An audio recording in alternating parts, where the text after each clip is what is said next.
आने वाला टाइम बहुत क्रिटिकल होने वाला है। अगर आपने आज अपने बच्चों के साथ इन छुट्टियों में भी बॉन्ड डेवलप नहीं किया तो आप ये सोच लें कि आप जब ओल्डर एज पे जाएंगे आपको ये देखेंगे भी नहीं। अच्छा, स्कूल की तरफ से टास्क तो मिलते हैं, हाँ वो बहुत थोड़ा होता है, वो पहले वाली हमारी वो बड़ी बड़ी कॉपीज़ और रजिस्टर्स नहीं होते, लेकिन टास्क बहुत छोटा सा होता है मगर होता ज़रूर है। दूसरी इंपॉर्टेंट चीज़ जहाँ पर बच्चों के हवाले से हम देखें वो इस चीज़ का बहुत देर से वेट कर रहे होते हैं, लेकिन अनफॉर्चुनेटली पेरेंट्स को ना असल में जैसी छुट्टियाँ होती हैं उन्हें ना 5 दिन के बाद तारे नज़र आना शुरू हो जाते हैं। उन्हें लगता है कि हमारे ऊपर एक बहुत बड़ी रिस्पॉन्सिबिलिटी पड़ गई है और इसको हैंडल करना मेरा ख्याल है बच्चों से ज़्यादा हमें पेरेंट्स को गाइड करना चाहिए कि how to deal with this, और उनके ऊपर रिस्पॉन्सिबिलिटी जो बढ़ जाती है उन्होंने उसको कैसे अच्छे से अंजाम देना है।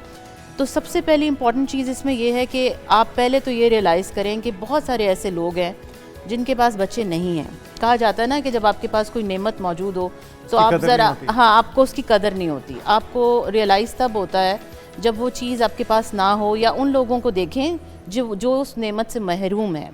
तो जब आप उन लोगों को देखेंगे तो आपको रियलाइज़ होगा कि ये जो अब टाइम अब मुझे बच्चों के साथ मिला है ये एक ऐसा टाइम है जिसमें मुझे अपना बॉन्ड डेवलप करना, ब्लेसिंग भी है ना एक यस, बहुत बड़ी ब्लेसिंग है। मैं अपनी एग्जांपल कोट करूंगी, मेरे बच्चे मेरे पास 7 मंथ्स के लिए नहीं थे। उससे पहले I was doing everything, school उनको लेके जाना, उनके football, karate, everything I was doing, but I was not spending the quality time with them. When they were not with me for 7 months then I realized कि oh my God, मैंने तो वो bond ही नहीं बनाया हुआ, मेरा तो वो गपशप वाला टाइम ही नहीं बना हुआ। क्योंकि जब वो घर आते हैं, मैं भी काम से घर आती हूँ, तो एक हम पेरेंट्स की नेग्लिजेंस है कि हम उनके हाथों में मोबाइल थमा देते हैं। उनका कसूर नहीं है, तो क्योंकि हमें रिस्पॉन्सिबिलिटी लेनी पड़ेगी। जब मुझे वो बच्चे कहेंगे कि मामा आप भी खेलें, तो मैंने कहना नहीं, अच्छा तुम ये स्क्रीन ही पकड़ लो। तो वो जब हम अपने ऊपर रिस्पॉन्सिबिलिटी लेते हैं, जब मैं चाहूँगी कि मैं भी इन्वॉल्व हूँ उनके साथ, तो फिर वो बॉन्ड डेवलप होगा। तो कोशिश करें पेरेंट्स को, सब पेरेंट्स को, क्योंकि आने वाला टाइम बहुत ख़तरनाक होने वाला है। हम जिस दौर के बच्चे हैं, मिलेनियल्स हैं, हम लोगों के साथ ही होता था। हमारे दादा दादी भी घर में होते थे, हम जॉइंट फैमिली में रहते थे, हमारा बॉन्ड सब लोगों के साथ, फैमिली के साथ बना हुआ था। हमें इज्जत भी करनी आती थी, ख्याल भी रखना आता था, दादा अब्बू को दरवाजे तक भी छोड़ना आता था। आने वाला टाइम बहुत क्रिटिकल होने वाला है। अगर आपने आज अपने बच्चों के साथ इन छुट्टियों में भी बॉन्ड डेवलप नहीं किया तो आप ये सोच लें कि आप जब ओल्डर एज पे जाएंगे आपको ये देखेंगे भी नहीं। मेरा अभी 10 years का बेटा है, तो मैं उससे जब पूछूं ना कि अच्छा तुम क्या करोगे और हम क्या करेंगे, तो मुझे कहता है मैं किसी और कंट्री में हूँगा और मैं कभी कभी आपसे मिलने आया करूँगा। अच्छा, अभी से बच्चों में जारी बात है, बच्चों में सोच डेवलप हो रही है। यस, तो हमारी जो ये अल्फा जेंजी है ये हमसे बहुत आगे और इनकी सोच बहुत ऑल टुगेदर डिफरेंट है। So if you want to develop the bond with them, please ये छोटे बड़ी खूबसूरत बात आप कर रही हैं डॉक्टर साहब, लेकिन एक्टिविटीज़ में फिर क्या क्या हो सकता है? क्योंकि अब जिस तरह आप बता रहे हैं बहुत सी हमारी मदर्स भी हैं जो कि काम करती हैं, जॉब्स पर करती हैं, जिम्मेदारियाँ हैं घर की, और भी दीगर मामलात, फैमिली को, इन लॉज को टाइम देना। कौन सा ऐसा वक्त हो सकता है, कौन कौन सी ऐसी एक्टिविटीज़ हो सकती हैं जिसको हम यूटिलाइज कर सकते हैं, कौन से ऐसे कोर्सेज हैं जो हम उनको करवा सकते हैं, एक साथ मिलके पेरेंट्स भी करें, आपको उसके लिए प्लान करना पड़ेगा। और प्लानिंग में हम बहुत सारी चीज़ें कर सकते हैं। फॉर एग्जांपल, आप जैसे हम अपनी गेम्स खेलते थे, नाम चीज़ जगह, गेस हू, आप इस किस्म के बच्चों के साथ एक्टिविटीज़ करें। अच्छा, आप घर में उन्हें कह सकती हैं, जैसे पेरेंट्स मदर थक जाती हैं घर के काम करते करते, आप उन्हें कहें कि आज जो अपना कमरा सबसे अच्छा साफ़ करेगा उसको ये गिफ्ट मिलेगा। यू नो, आप उनके अंदर ये प्रमोट करें कि आप ये करेंगे तो आपको ये फ़ायदा होगा। आज अच्छा खाना कोई बनाएगा, आज अच्छा कोई पास्ता बनाएगा तो आज उसको ये मिलेगा। यू नो, इस किस्म की आपको एक्टिविटीज़ उनके साथ प्लान करें। बहुत सारी चीज़ें इस तरह से हो सकती हैं।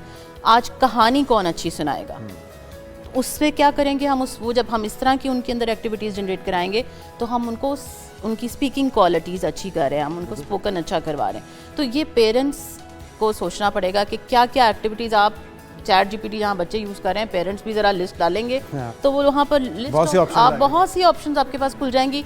बट मसला सिर्फ ये है कि आप इस चीज़ के लिए विलिंग हो, you want to do it, and then आपके पास रास्ते खुलते चले जाएंगे। अच्छा, अब हमारे बच्चे जो हैं वो यूनिवर्सिटीज़ और कॉलेज के बच्चे तो ये भी कंप्लेन करते हैं कि उन्हें वेकेशंस मिलती ही नहीं। या एग्जैक्ट। और हमें याद है कि जब हम भी कॉलेज यूनिवर्सिटी में थे तो उस तरह की ब्रेक नहीं थी, एक महदूद सी ब्रेक मिला करती थी।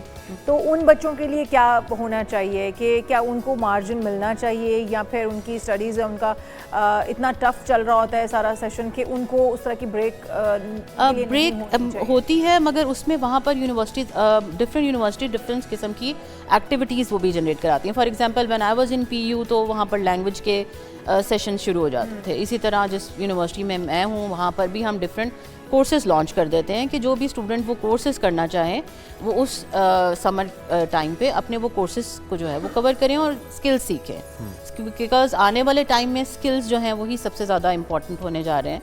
तो आप अपने बच्चों को, छोटे बच्चों की अगर हम बात करें तो उनमें भी स्किल एनहांस करें कि अगर प्रेशर पड़ जाता है कभी तो फिर उसको ऐसे हैंडल करना है। ये चीज़ हम नहीं सिखाते। हम बुकिश नॉलेज से, मेरा ये कहना है कि हम होमवर्क की रट लगाने के बजाय इन चीज़ों पे फोकस करें। प्रैक्टिकल लाइफ कैसे गुजारनी है उसका तरीका सिखाया जाए। अच्छा, Pressure समर के- कैंप्स का जो ट्रेंड शुरू हो चुका है डॉक्टर साहब, गर्मियों की छुट्टियां हुई, साथ ही समर कैंप शुरू हो गए, दोबारा से वही रूटीन बल्कि उससे ज़्यादा हेक्टिक रूटीन। तो क्या उसमें बच्चों को शामिल करवाना चाहिए, कंट्रीब्यूट करवाना चाहिए, या फिर आपको खुद से कुछ एक्टिविटीज़? मुझे लगता है कि वो भी वही पेरेंट्स जो कि पहले ही अपनी लाइफ में बहुत ज़्यादा बिजी हैं, उनको जब कुछ और रास्ता नज़र नहीं आता समर कैंप में तो वो फिर अपने बच्चों को समर कैंप में भेज देते हैं।